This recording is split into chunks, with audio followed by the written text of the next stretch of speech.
Chapter 7. The Cornflake Story. Have you ever had an idea just pop into your head? What is it on the inside of us that can produce something so powerful that it feels as though it is alive? It motivates, encourages, possesses, impels us to act. An idea believes that what it is aiming at is better than what we currently have. It has the power to take over our lives and change our world. Is it from the same source that calls us to have a particular interest in something? An interest that seems to have no reason based on our past or our environment. It's just something deep down in us that seems to draw us, catches our attention in the midst of everything else that goes on around us.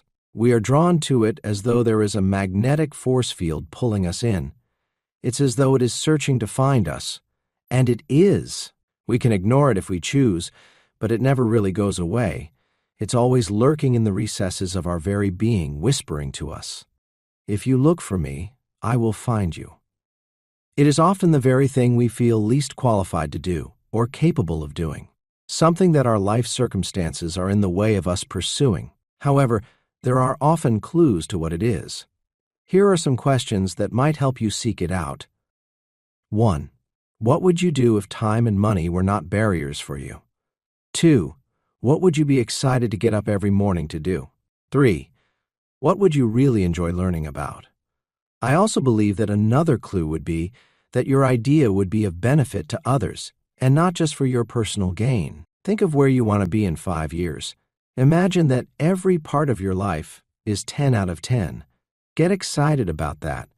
Then bring that excitement into your life now and act on it. Act as if you are where you want to be. Change the things you think and do every day to the thoughts and actions you will be having and doing when you reach your goal. You must make changes on the inside in order to see change on the outside. Negative thoughts are like a virus. They weaken your immune system. Don't download them. Turn your TV off for 30 days. What might you do then? Read, have conversations, think, plan. Where are you heading, and who decides where your future is going to be? Something must change for things to change. What if the future was a reflection of your thoughts? It is. Master yourself, and you can master anything. Your future is what you perceive you are, and who you perceive you are. What and who do you think you are? In those quiet moments alone in your head, what do you say to yourself? What kind of friend are you to yourself? Do you look after yourself well? Do you treat yourself like someone you love? Do you encourage yourself, compliment yourself? Do you believe in yourself? We've been told for so long not to get too big for our boots, to show humility, to avoid pride, to put others first in thought and deeds, not to try to rise above our station in life, to accept what life gives us and be thankful. Well, a measure of some of that is true, however. We need to put things into perspective. Humility is when you have the power or position to hurt someone, and you show mercy. When you have worked your way up to a level in business or life, and you help others to do likewise rather than lord it over them. When you are proud of what you have achieved and remain grounded. When someone compliments you and you say thanks instead of excusing who you are or what you are wearing, and belittle your achievement in case you embarrass them. It is knowing who you are, acknowledging what you've achieved, and enjoying your success without losing sight of the journey and the help you have received along the way. I discovered that there are laws and precepts for living a successful life, but nobody had ever told me about them. At least if they did, I didn't hear them. Yes, of course I was told to be honest, trustworthy, hardworking, kind, forgiving, etc., and these are certainly essential for living a good life. But what about the other precepts? The ones for building a successful, happy life, full of the good things and less of the struggles? What do you mean, I hear you say, are there actually laws and precepts for that? Yes, an emphatic yes. And what's more, once we learn, understand, and connect with these laws and precepts, they will at once start to make changes in our lives. Positive ones, exciting ones, regardless of our past history. Take gravity, for example. It doesn't matter if you know about it or believe it exists. If you step off a high building, you will fall downward, not upward. Your ignorance of it won't stop it from affecting the outcome of your actions. All the laws and precepts of life are the same. There is a story of a man who decided he would jump off a high building with 50 floors to try to disprove gravity. Two people, standing on their balcony on the 22nd floor, heard him say as he whizzed past, "So far, so good." Is that you? Whizzing through life thinking, "So far, so good." These laws and precepts do not judge who you are, where you've come from, what history you have, what you've done or not done in the past, what your level of education is, whether you are a male or female, or what age you are. These laws and precepts cannot be altered by man because they were not made by man. They are there for everyone, but only a few take the time to learn their ways and use them to catapult themselves into a life of peace, joy, fulfillment, success, and happiness. The simple reason we are not winning is because we don't know these laws and precepts, and we don't understand how to get in line with them, work with them, and make them work for us. The building of a designer life is a step-by-step, precept upon precept plan, building one block of knowledge, understanding, and wisdom upon the last. The joy of life and the problem with life is that it is daily. It is lived out one moment at a time, and every moment has built into it the power potential to change the trajectory your life is currently on. In that small sentence, there is power, exhilaration, tremendous joy and sadness, uphills and downhills, stress, love, hate, disgust, patience, tolerance, striving, success and failure. And for some, that's just the first few hours of Monday morning. Helen Keller said, "Life is either an exciting adventure or it's a bore." One of the biggest factors in everyday living in the 21st century is time. Everything seems to demand action right now. That brings a lot of pressure to bear and allows us little scope to stop and assess our lives, where we are right now and where we want to be in 5 years' time. Most people can't manage to plan past the next few days. So it is that when we get a minute of peace and quiet, we tend to spend it looking back at what happened in a bid to make sense of it, rather than looking forward and planning for the future. The result is that we find ourselves in a reactive mode, rather than a proactive mode, and ultimately in the same place as we were 5 years ago. Somehow we must put a stop to the cycle that is producing the results we're living in now, the results we're not happy with, and the ones that are not giving our lives the fulfillment we crave. How can we alter the trajectory of our lives when we're locked into the frantic pace of life as it relentlessly comes at us every day? Arnold Bennett said, "The chief beauty about time is that you cannot waste it in advance. The next year, the next day, the next hour, the next moments are lying ready for you, as perfect, as unspoiled, as if you had never wasted a single moment in all your life. You can turn over a new leaf every hour if you choose." We need to make new connections in our brain that allow us to define a vision of our future rather than run on memories from the past. If we are not defined by some vision of the future, a vision that is bigger than ourselves, then our lives will be predictable and based on our memories of the past. New thoughts, new information, new understanding should lead to new choices, new behaviors, new experiences, and new emotions, and that's where our new future lies. If our brain is a record of the past and we don't have a vision of the future, then we are living in the past and we will never arrive at that new future. I'm not saying it is easy, however, I can assure you it is possible. Wernher von Braun, regarded as the father of space travel, when asked by President J.F. Kennedy in the early 1960s, "What do we need in order to get a man to the moon and back safely?" answered with these 5 words: "The will to do it." Do you have the will to change your life? You are a creative person of incredible power, talent, and capability. You simply need to uncover these within you. You cannot fail if you are willing to make some commitments to seek knowledge and pursue understanding. I promise you will find laughter, tears, excitement, realization, acceptance, contentment, courage, and victory when you dig below the surface of your character, challenge your thinking, question your beliefs, examine your core values, and uncover the subconscious programs that are running your life. Draw a dot on a page for where you are now, mark it with the letter A, then a second dot a little above it, to show your current level of knowledge, understanding, and thinking. Mark that with the letter B. Now draw a straight line through both of them. You can now see where your life is heading.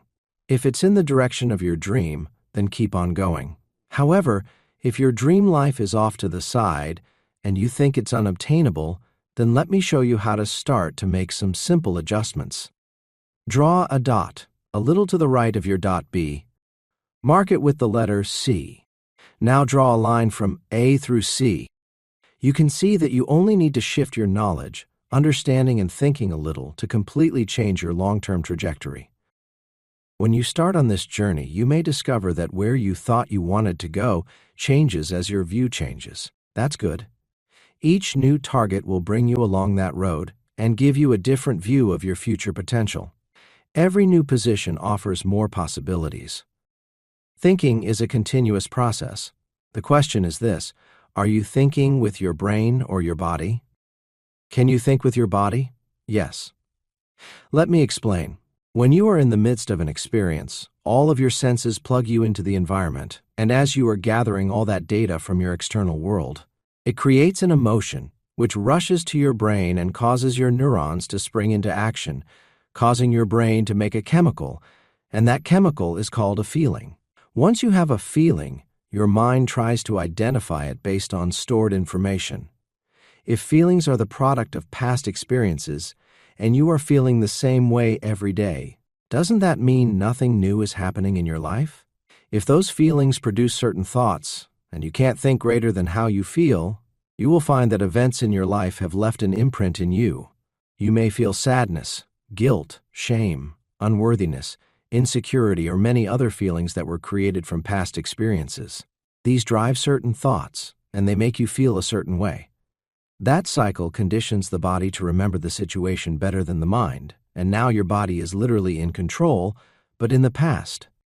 Have you ever tried to mentally stop something that your body feels it wants, like sweet foods, alcohol, or cigarettes, to name a few?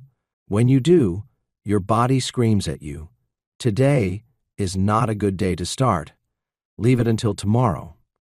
That's why it takes willpower to initially get over the immediate reaction of your body. Your body is craving the same familiar feelings, the comfort of being in control of its environment and producing the same chemicals that it has been doing for such a long time. It's telling your brain, "I'm in control here. Why do you want to mess with the comfort we're used to, even if it is killing us?" Does your environment control your thinking, or does your thinking control your environment? Can you believe in a future that you can't see or experience with your senses yet? Let's sidetrack for a moment. Here is a question for you. Try to figure this out before reading the answer below. What is the difference between a cornflake in a box and a human in their life? If you don't understand the question, here's a story to explain. The cornflake story. When you sit at your breakfast table in the morning and open a fresh box of cornflakes, have you ever noticed that all the big juicy flakes are at the top and all the smaller dusty little pieces are at the bottom? Interesting, isn't it? I often wondered how the cornflake marketing people figured out how to do that. Then I discovered they didn't figure it out. It's a natural law. It just happens that way. So what is the difference between a cornflake in a box and a human in their life? There is a natural law that causes bigger flakes to rise to the top. It is helped by the very thing that you might think would go against it. The manufacturing process, the transport, the stacking on the shelves in the shop, and then the journey from the shop to your home all shake the contents of the box. That shaking allows each cornflake to settle in its natural position according to size, with the biggest on top. So, what has that got to do with a human in their life? Living life is also a shaking process. All the different ingredients that mix together as we grow up, our DNA, our environment, our schooling, the attitudes and circumstances of our family and friends, what we see around us, our perception of life, our work and work colleagues, our neighbors, etc., all shake us about. And we find ourselves at some point in our lives examining our position in the box, which is our self-image. We know people that we perceive to have a higher or bigger self-image than us, and people who we perceive to have a lower or smaller self-image than us. and make our assessment of our own position based on that. Then we decide if we're happy about it or not. So, here is the answer. The difference is this. A cornflake cannot change its size, but we can. Our size is our image of ourselves, the part that shapes our character and develops our personality. When combined with our attitude towards and our understanding of the precepts of life, it shapes how we view the world and how we react to it. If we grow in knowledge and understanding, our self-image changes. We start to think differently, which causes us to act differently, ultimately changing our character, our size, for better or worse. So, in a negative time like in recent years, our self-esteem, our self-image can get damaged. The things we thought we knew, our strengths and abilities and our concept of the world around us is no longer valid. Everything we have based our living on gets called into question. We are unsure of our environment and start to doubt ourselves and our capacity to carry on. If it breaks us, we fall down the box and we need to rebuild our self-image, our character. When we focus on growing our character, our size, by re-examining who we really are and what we really believe, our values, our mission, and our environment, we begin to move up the box. It is automatic with the shaking of life. We get bigger and our position in the box moves up. It might sound crazy, but it is true. Therefore, a person winning a lot of money thinks he is now higher up the box, but he hasn't grown his size, his character. So in a relatively short time, he's back where he started, or worse. A person who has made $1 million through building his character to build a business can lose it all and get it back again if his character, his self-image, stays strong. We will look more closely at these issues later in the book. Did you ever think you could find a life lesson based on a box of cornflakes? Perhaps this story can be a mini motivational moment for you every morning over breakfast from now on. What is happening on the inside is always reflected on the outside. What is a thought? Is it data? Data is simply information. But what is going on in your mind when you use the information to give rise to new thoughts? Information is all around us. Many people think it all starts with data, but data is just a collection of letters and numbers, signs you can process electronically, but it has no meaning other than what you give it. You can measure data, but you cannot measure an idea. When are you creative or innovative? Is it when you have many thoughts or only one? The game changer? Never mix up information with having an idea or knowledge, because you can Google information, but you cannot Google an idea. Having an idea, acquiring knowledge, being able to understand things, is what happens in your mind when you use information to change the way you think. A computer uses an algorithm, and the principle is input, process, output. The difference in how our brains work when generating a thought is that the brain does not distinguish between processing and output, because processing the information is the thought itself. Think of it like an orchestra. If you look at an orchestra from outside, seeing all the musicians sitting next to each other, but not playing any music, you have no idea whatsoever what melody that orchestra is capable of playing. Just like the brain. When you look at a brain from the outside, you cannot say what thoughts that brain is capable of thinking. In an orchestra, the melody emerges when the musicians start to play together and synchronize themselves, so the melody is created amongst the players. Just like a thought in the brain is created amongst the brain cells when they synchronize themselves. So, a thought is not located anywhere, it's how the brain cells interact and how they process information. This is good news for us, because we know that we can grow brain cells with information and understanding. Intelligence is nothing special.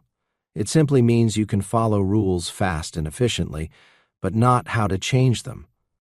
Intelligence is not enough. You need to be a game changer, a rule breaker, because that's where creativity springs from. It is often the mistakes in our thinking that lead us into new areas of new activity patterns without knowing beforehand if it is correct or not. Yes, that causes us to make mistakes and learn new things at the same time. We fail We do it again because there are no objective criteria for original thought or a good idea. Many people think that the way forward is to work harder, faster, and more efficient to solve problems. But that's exactly what machines can do. Every efficient procedure will be replaced in the future by algorithms.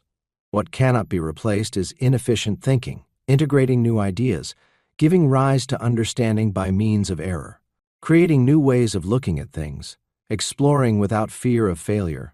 When we accept that we will fail, those failures, if we learn from them and leave behind the negative emotions that they can often generate, will lead us to success. As you believe, so shall it be done unto you. When incoming data from your senses is opposed to your self-image, it shows up in us as a mood. A mood, if you stay in it long enough, turns into a trait, and a trait turns into your personality. And your personality turns into your personal reality. So, examine your moods and the reasons for them, and it will reveal the areas you need to better understand. Our words represent how we believe reality is working, and they are based on our moods, which are based on the association we have assigned to those words. We don't actually think in words. We think in concepts, which are a collection of images and feelings that we have associated with that collection of words. We need to make new associations with those images, and we can do that by being conscious of the moods they generate in us. Examine them and change them. You are whatever you put after the words, I am. The self-image is the me we believe we are, and everything is filtered through that. What we say to ourselves and others reveals our self-image, and it will be reflected back to us from the external world. New thoughts are generated when we step out of our comfort zones, read something that we would normally not want to read, argue the opposite point of view to the one we would normally hold, and question the foundations of our long-held beliefs and opinions. We can then assign new moods and feelings to those thoughts. We can get in control of how and what we think when we interrupt the subconscious auto-response and insert the new mood association. When we learn to do this, we can adjust our inside image to produce the outside reality we desire. It is then that we will be on the right path to exposing the unique individual we were born to become. Quote, everyone has his or her own specific vocation or mission in life. Everyone must carry out a concrete assignment that demands fulfillment. Therein he or she cannot be replaced, nor can their life be repeated. Thus, everyone's task is as unique as is their specific opportunity to implement it. Each of us has a purpose for which we were created. Our responsibility and our greatest joy is to identify it. Viktor Frankl. Change your self-image, change your size, and change your life.